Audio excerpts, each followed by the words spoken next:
আমি এখন কথা বলছি একজন মাঝি ভাইয়ের সাথে।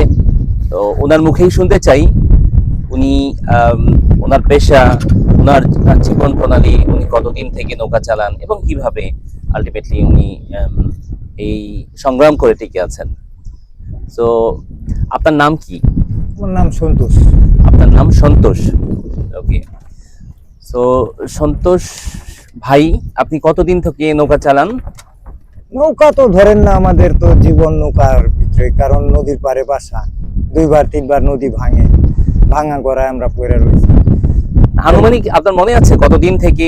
এটা যদি বছরে হিসাব করি, 10 বছর বা 20 বছর, আপনার কত ধরেন বয়স না, থেকে? আমি ছোটবেলায় যখন পারাপার হই তখন এই 81-82 সন 81-82 সাল থেকে আপনি নৌকা চালান? নৌকা চালাই না, মনে করেন স্কুলে পারাপার হয়ে যাই, মা বাবারে পার করি, বাজার হাট করে, দাদা দাদি থাকে, তারাও ক্ষেত গৃহস্থী করে। ওকে। কিন্তু আপনি এই যে প্রফেশনালি আয় করার জন্য নৌকা চালাচ্ছেন কতদিন থেকে? ধরেন না 91। 91 থেকে আজকে 2025, তবুও প্রায় 36-37 বছর হয়ে গেল, তাই না? প্রায় 3 যুগের বেশি উনি নৌকা চালাচ্ছেন।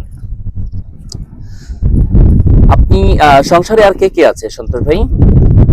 সংসারে তো আছে মা বাবা, ভাই বোন সবাই আছে, তারপরেও এখন আমি তো ফ্যামিলিগতভাবে আলাদা। আমার ফ্যামিলি মনে করেন আমরা আছি 2 ছেলে 1 মেয়ে, তারপরে এক ছেলেকে বিয়ে করিয়েছি, তার পরিবারও আছে, তো ধরেন আমরা 6 জন মিলে। ওকে। তো আপনার ইনকামের প্রধান উৎস নিশ্চয়ই এই নৌকা চালানো, না আর কিছু আছে? এই নৌকা, গরু আছে 2-1টা, এগুলি নিয়ে আই। আগে তো জমি টমি আছিল, চাষ টাস করতাম, এখন তো জমি নদীতে। আচ্ছা। আপনার এই সিজন কতদিন থাকে? আপনার নৌকা তো একটা সময়ে শীতকালে গিয়ে নৌকা আর চলে না, তাই না? শীতকালে নৌকা চলে, মানে পানি কম থাকে, জায়গা ছোট হয়ে তখনও যায়, চলে। তখন চলে। তখন মনে করেন, এখন বর্ষাকালে তো লোকজন সহজে বেড়াইতে চায় না পানির জন্য, কিন্তু শীতকালে সবাই আর কি বেড়ায়। আচ্ছা, তার মানে সারা বছরই চলে নৌকা? হ্যাঁ, মোটামুটি সারা বছরই চলে। আচ্ছা। তো এখান থেকে যে আয় ইনকাম হচ্ছে, তাতে করে আপনি কি সংসারে ভালো মতো চলতে পারছেন? না, এখন আর এই নৌকা দিয়ে চলে না। নৌকা অনেকগুলো হয়ে গেছে, তারপরেও মনে করেন এখানেও চাঁদা মান্দা দিতে হয়। এখানেও চাঁদা দিতে হয়? হ্যাঁ। কিন্তু চাঁদা তো এখন, চাঁদার ব্যাপারটা আর থাকার কথা না, এক সময় হয়তো ছিল। তো এই গভর্নমেন্টের সময় তো চাঁদার কথা আর শুনি না। না, চাঁদা ওই যে সিটি থেকে ডাক দিয়ে নিছে তো। সিটি কর্পোরেশনকে দিতে হয়। হ্যাঁ। আচ্ছা। তো আপনার ভবিষ্যৎ কোনো প্ল্যান আছে, বা কতদিন আপনি আর নৌকা চালাবেন, তারপরে অন্য কিছু করার কোনো প্ল্যান আছে? না, আমার মতো গরিবেরা কি প্ল্যান থাকতে পারে কোন? আপনার লাইফে এই সবচেয়ে আনন্দের কোনো বিষয় ঘটেছে এই নৌকা চালানোর সময়? না, তেমন আনন্দ তো ছোটবেলায় পাইতাম, মনে করেন যখন ওই যে 81-82 সন নদীতে ঢেউ ছিল, শিশু ভাসতো, হাজার হাজার শিশু ভাসতাছে, মনে করেন এদিক দিয়ে আইর মাছ বোয়াল মাছ দৌড়াইতেছে, শিশু 20টা-25টা মিল্লা, তখন মনে করেন আনন্দ লাগতো। নৌকা নিয়ে যাইতাম আমরা ঘুরার জন্য, তো তখন একটি তখন আনন্দ লাগতো। এখন ব্যবসার খাদে, এখন মনে করেন জীবন জীবিকায় নিয়ে ব্যস্ত থাকি, আর কি আনন্দ। আচ্ছা। অনেক সময় হয় না যে আপনার নৌকাতে এমন কেউ চড়েছে, আপনি তাকে দেখে আনন্দ পেয়েছেন, কোনো চিত্রনায়ক অথবা কোনো মন্ত্রী এমপি, এরকম কিছু না, হয়েছে কখনো? এরকম কিছু হয় নাই। আপনি ভাবিকে নিয়ে কখনো নৌকা চলেছেন? এমনি তো আমরা চড়ি, পারাপার হয়ে সেই। আচ্ছা। এবার উল্টোটা আসি, যে আপনার দুঃখের কোনো ঘটনা ঘটেছে নৌকা নিয়ে? অনেক সময় অ্যাক্সিডেন্ট হয় বা চুরি যায়। এমনি তো ধরেন না, ঝড় তুফান, তারপরেও ঠেকবাজ মাঝে মাঝে আটকাইতো যখন দিন খারাপ। আচ্ছা, এই নৌকাতেও কি ঠেকবাজ? একবার আমাকে আটকিয়েছিল ওই সামনে, তখন এই পাহাড় ছিল, এই যে এদিক দিয়ে নদী, আরো সাইড দিয়ে আসার পথে না, হ্যাঁ, বাতাস মারে উল্টো সাইড থেকে, হ্যাঁ, এই আর কি নৌকাটা পরে যায় ওদের কাছাকাছি। পরের পরে মনে করেন ওরা 3 জন ছিল।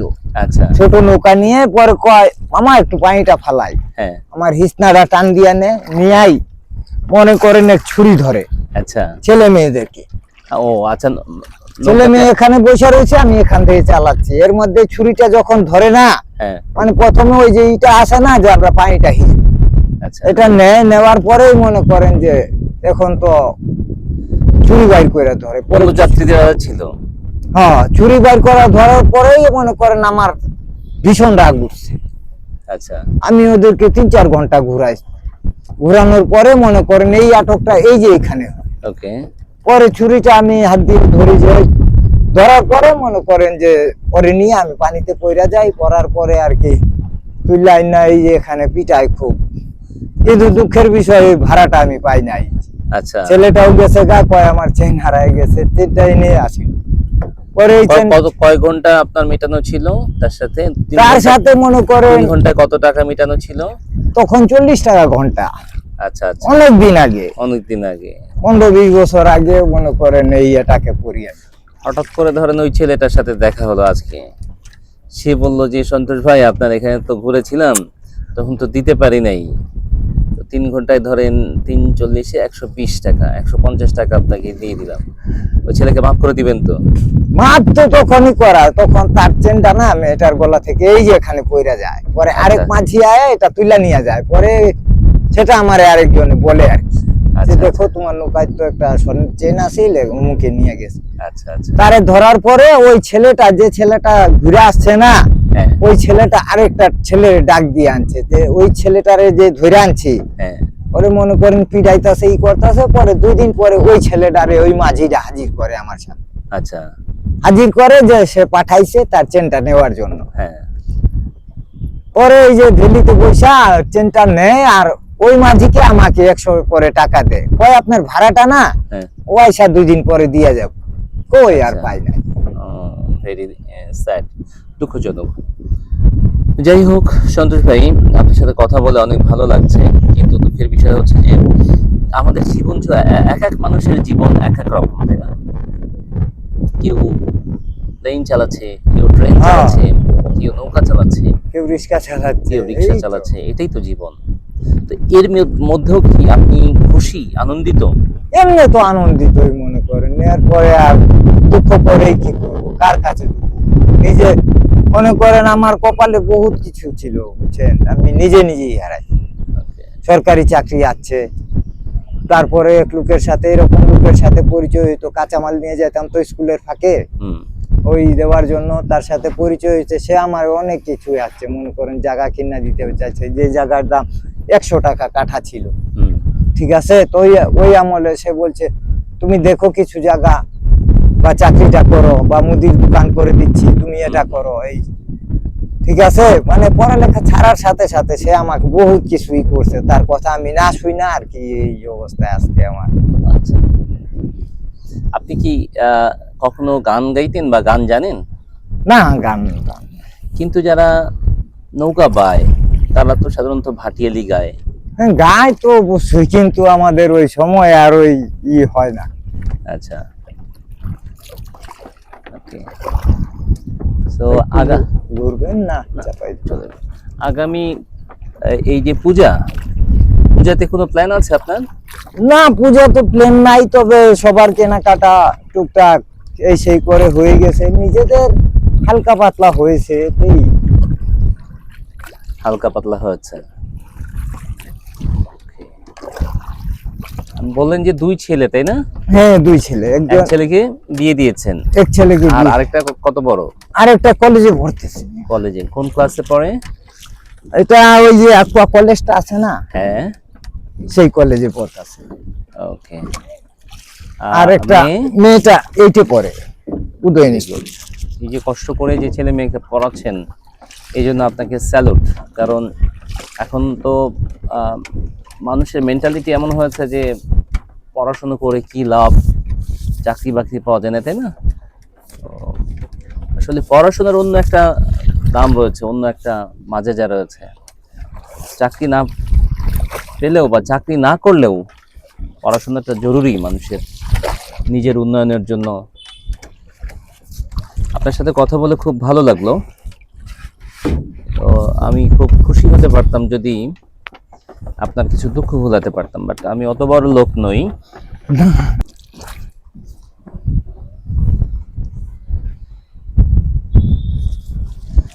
আমরা প্রায় কাছাকাছি চলে এসেছি। এখনই আমি নেমে যাব আপনার বোট থেকে। সো আপনার সাথে কথা বলে খুব ভালো লাগলো। আশা করি আবার কোনো দিন দেখা হয়ে যাবে। পৃথিবী খুবই ছোট।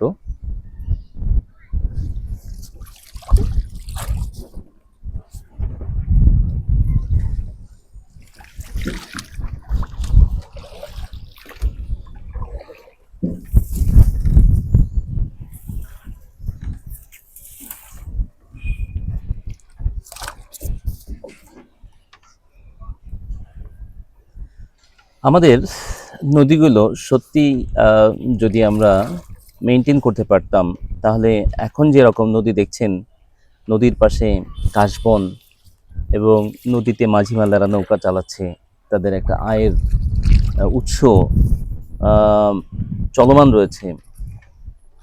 এটা আমাদেরকে বাড়তি একটা স্বস্তি দিত। নদীমাতৃক বাংলাদেশে নদী বাংলাদেশের জীবন। সো নদীতে যতদিন পানি থাকবে, যতদিন মাঝিমাল্লারা নৌকা এরকম হাল বাইতে পারবে এবং তাদের মুখে থাকবে ভাটিয়ালি, তখনই আমাদের সত্যিকারের বাংলাদেশের রূপ, রস এবং মাধুর্য আমরা টের পাবো। তো আজকে সন্তোষ ভাইয়ের সাথে কথা বললাম। সন্তোষ ভাই, আপনি এটা একটু রাখবেন প্লিজ। আমি ওইদিকে রাখলাম। এটা রেখে দেন, আমি এটা দেখান। হ্যাঁ, তো আমাদের যাত্রা শেষ। সন্তোষ ভাইয়ের সাথে অনেক কথা হলো। জানি না কোনো দিন আবার দেখা হবে কিনা। আপনার যদি কিছু বলার থাকে, হ্যাঁ, কিছু বলবেন।